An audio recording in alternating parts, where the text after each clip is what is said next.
ഒരു കാര്യം പറഞ്ഞ് ഞാൻ അവസാനിപ്പിക്കുകയാണ്. മഹാനായ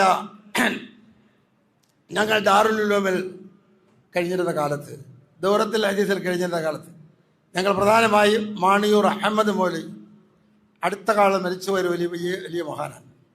അതുപോലെ തന്നെ നമ്മുടെ സുന്നി രംഗത്ത് ഏറ്റവും ഉയർന്ന പൊന്മുള അബ്ദുൽ ഖാദർ മൗലവി, മഹാനായ ഇസ്ഹാഖ് മൗലവി, അതിന് ബഷീർ മൗലവി, ഞങ്ങൾ ഉൾക്കൊള്ളുന്ന 28 അംഗങ്ങളാണ് അന്ന് കേരളക്കാരായി ദൗറത്തുൽ ഹദീസിൽ ഉണ്ടായിരുന്നത്.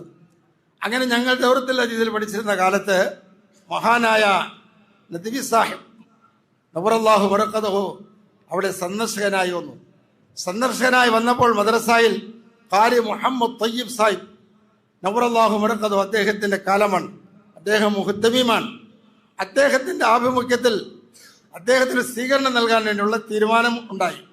ആ തീരുമാനത്തിൽ മദ്രസയിലെ അയില ദർജയിലുള്ള 3 ദർജയാണ് അന്നക്കാലത്ത്, ഇപ്പോഴത്തെ അവസ്ഥ അറിയില്ല.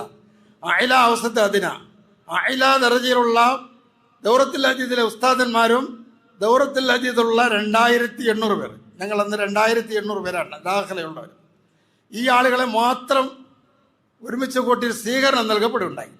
ആ സ്വീകരണത്തിലെ മൗലാന നഈം മൗലാന, അദ്ദേഹം തക്വൽ തഫ്സീറിന്റെ ഹെഡാണ്, വലിയ കർക്കശക്കാരനുമാണ്. അദ്ദേഹം വലിയ നിർബന്ധ ബുദ്ധിയുള്ള ആളുമാണ്. അദ്ദേഹമാണ് മൗലാനയ്ക്ക് വേണ്ടി സ്വാഗതം ആ യോഗത്തിൽ പറഞ്ഞത്. അദ്ദേഹം പറഞ്ഞു,